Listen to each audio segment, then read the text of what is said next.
Yes sir, तब हम fresh ही थे तो उतनी कुछ पढ़ाई नहीं थी सर उस टाइम। तो उस टाइम 4000 रैंक था सर मेरा। एक्चुअली जो अपन सर पेपर बोलते हैं कि पेपर इतना हार्ड नहीं होता है, हमने ऐसे क्वेश्चंस नहीं देखे कि हम जो नहीं जानते थे। हाँ, आंसर नहीं जानते थे एग्जैक्टली, पर ऐसा कोई भी क्वेश्चन नहीं था कि हम उस बारे में नहीं जानते। 21 में दिया था सर, तो उसके बाद मेरा रैंक नहीं आया था तो बहुत मायूस हो गया था सर। डिप्रेशन नहीं बोल सकते, बट होता है सर थोड़ा कि सब लग गए और अपनी नहीं लगे। बैचमेट्स लग गए, उधर दिख रहा था सब, कोई नागपुर में था तो थोड़ा गिल्टी लग रहा था सर। तो उसके बाद मेरा 2 महीना खराब हो गया था उसकी वजह से।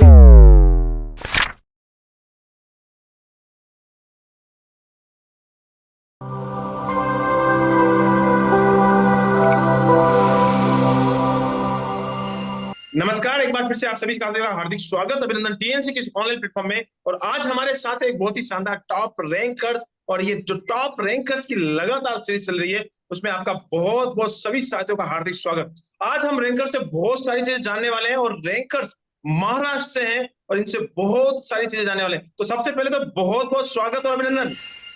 Thank you so much sir, thank you so much sir. नमस्कार, कायम थो महाराष्ट्र।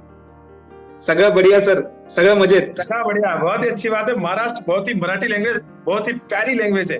और चलो, मैं आज आपसे बहुत सारी चीजें जानने वाला हूँ और बहुत सारी चीजें क्वेश्चंस पूछने वाला हूँ।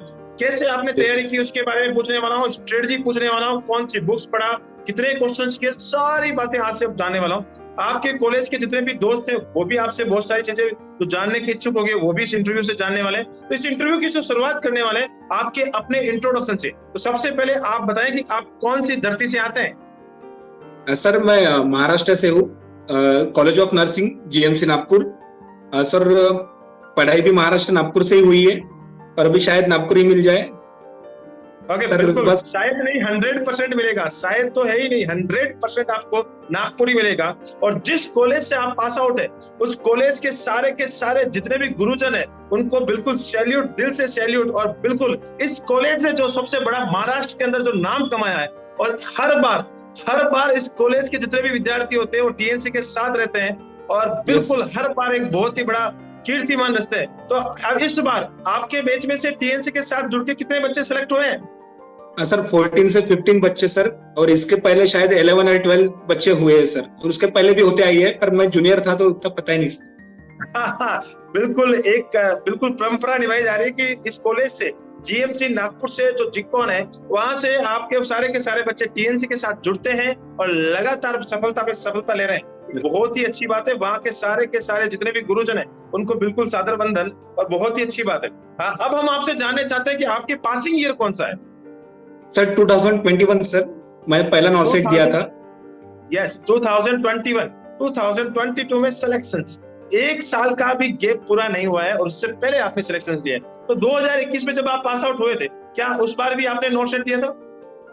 यस सर, तब हम फ्रेश ही थे तो उतनी कुछ पढ़ाई नहीं थी सर उस टाइम।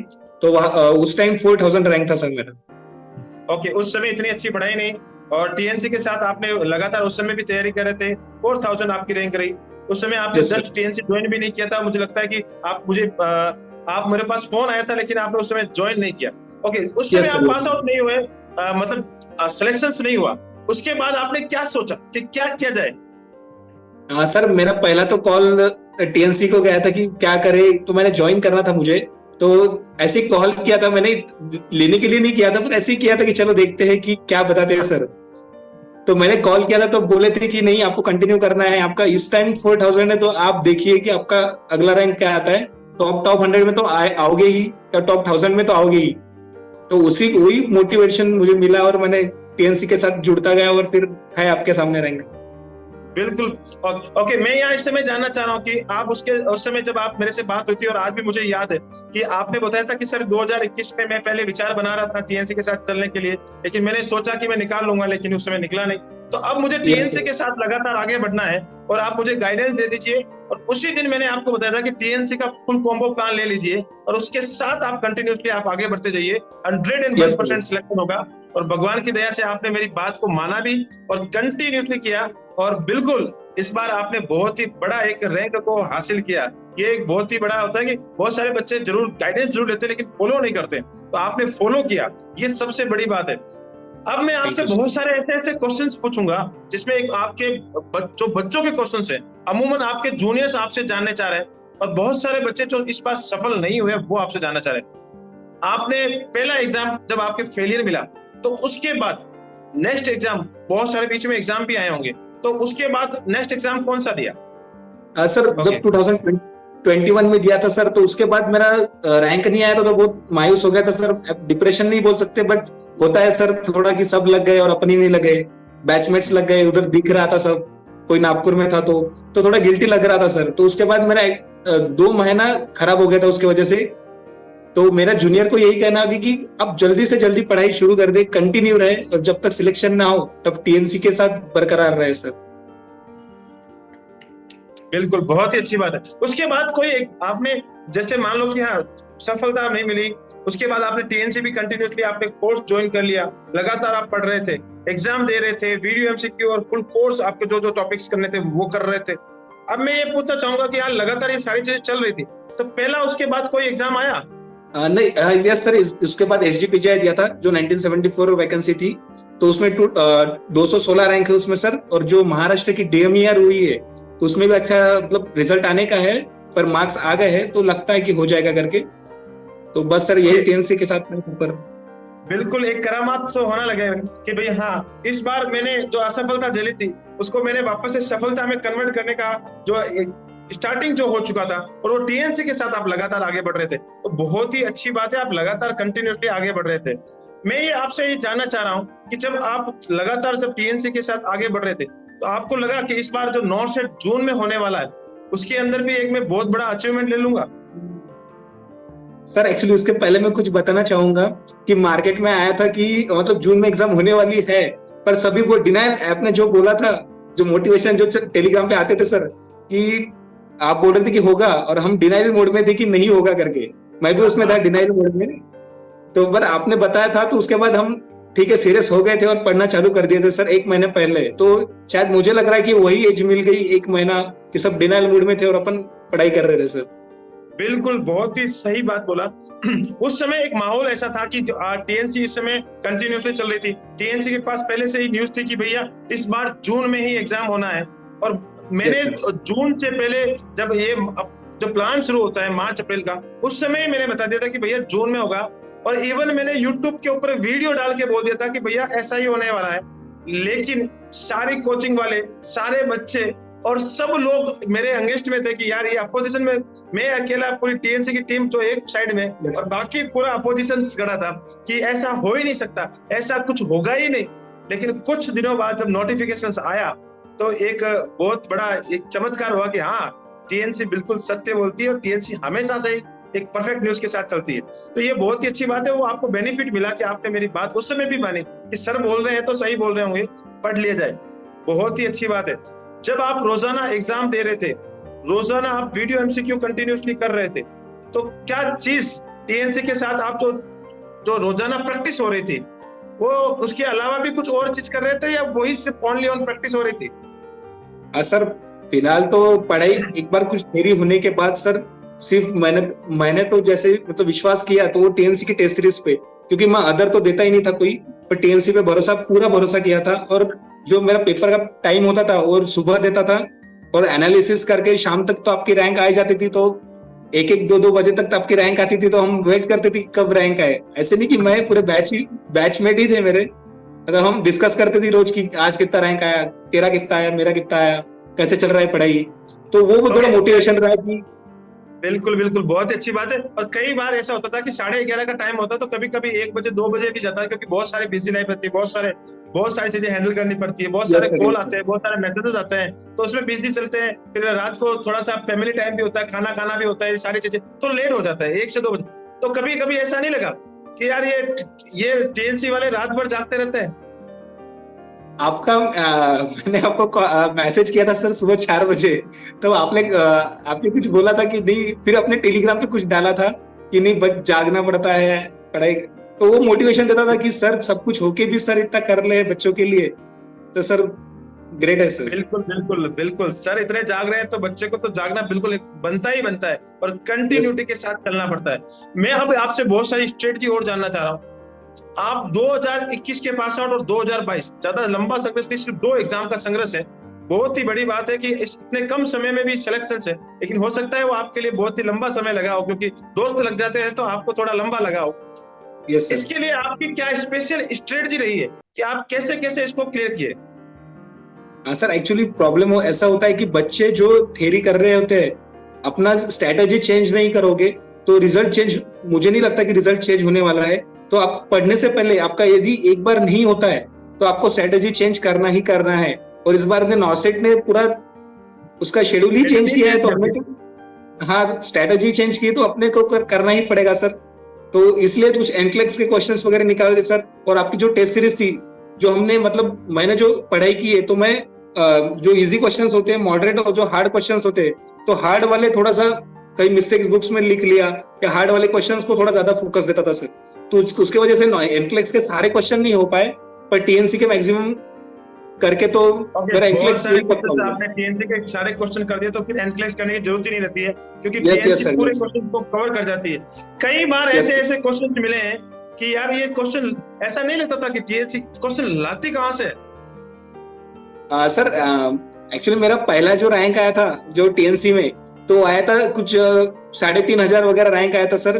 तो उस टाइम तो डिमोटिवेट हुआ था कि ये तो हो ही नहीं पाएगा अपने से कि और 3,500 आ रहा है। पर एक मोटिवेशन, आपका जो बूस्टर डोज आता था टेलीग्राम के ग्रुप पे कि नहीं आपको लगे रहना है, आपने पहले ही बता दिया था कि आपका कम ही आने वाला है, तो आगे बढ़ते जाइए और रैंक आने वाला है।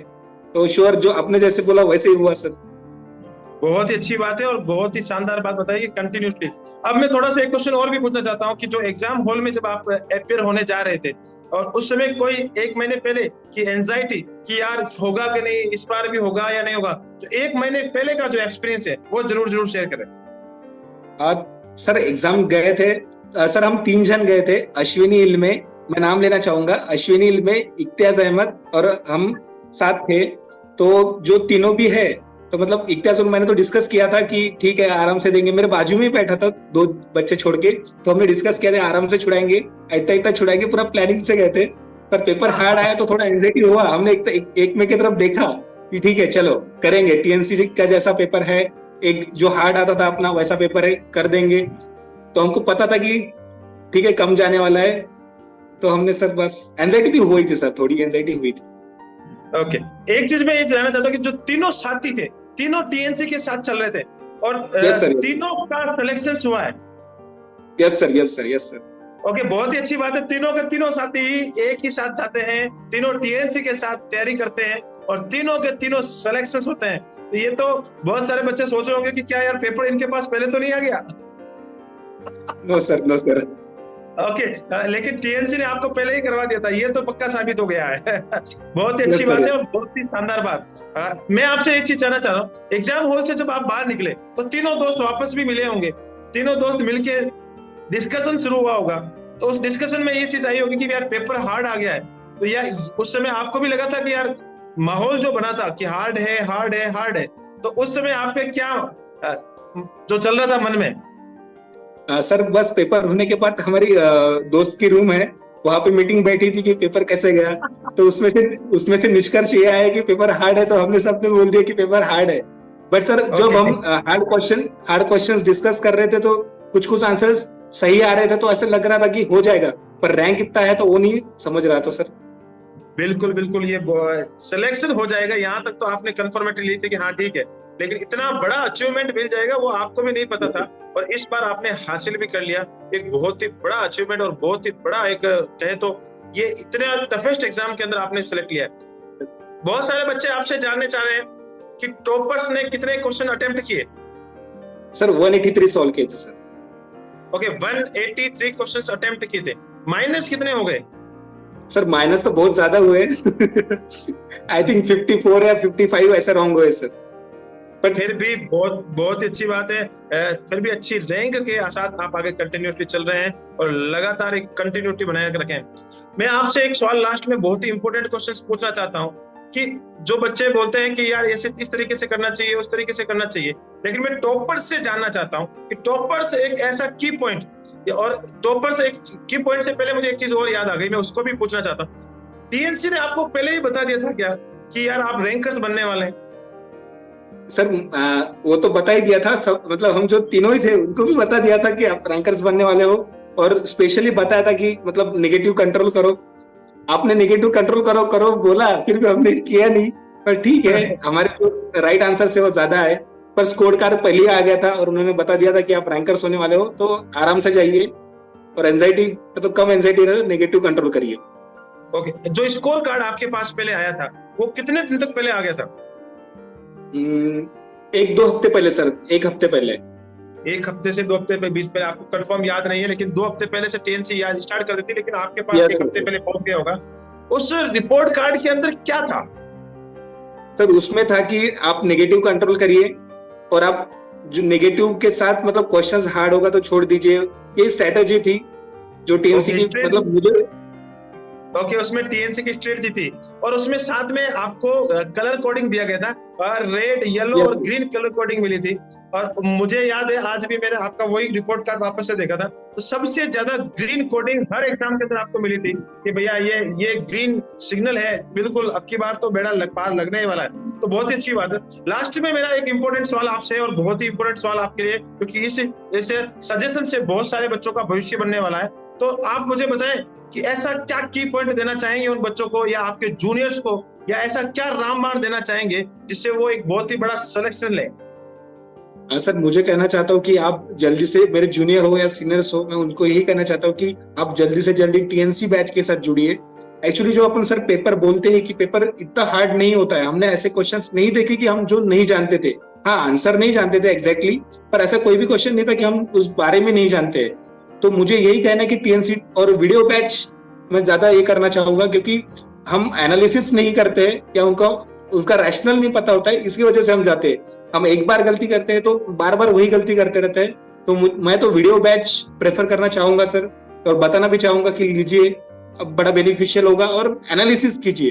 पेपर होने के बाद ऐसे नहीं कि आप रैंक देख लिए खुश हो गए, नहीं सर।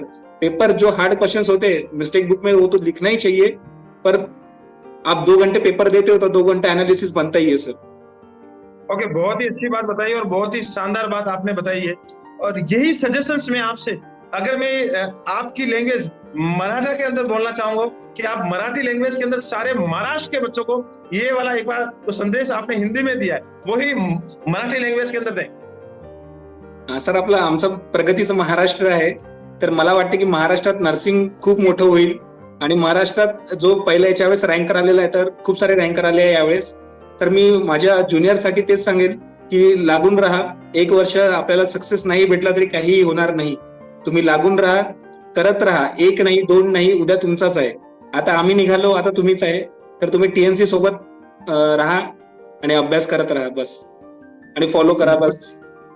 बिल्कुल, मुझे इतना तो समझ में आ गया बिल्कुल कि लगातार मेहनत करते रहे और टीएनसी के साथ कंटिन्यूसली चलें तो सफलता मिलना निश्चित होता है। और ये आपने महाराष्ट्र के अंदर संदेश दिया है, मराठी लैंग्वेज के अंदर संदेश दिया है, तो हमेशा मैं आपको ये बोलूंगा, इस इंटरव्यू सेशंस को आपने अटेंड किया, इसके लिए बहुत बहुत धन्यवाद। आप अपना नाम, साथ ही साथ अपने माता पिता का नाम, और जिस कॉलेज, जो कि कॉलेज का नाम है college of nursing GMC Nagpur का नाम, और साथ ही साथ जिस धरती से, महाराष्ट्र की धरती का नाम, और साथ ही साथ टीएनसी का नाम हमेशा रोशन करते रहे। तो जय हिंद, जय भारत, वंदे मातरम। Thank you so much. Thank you so much sir.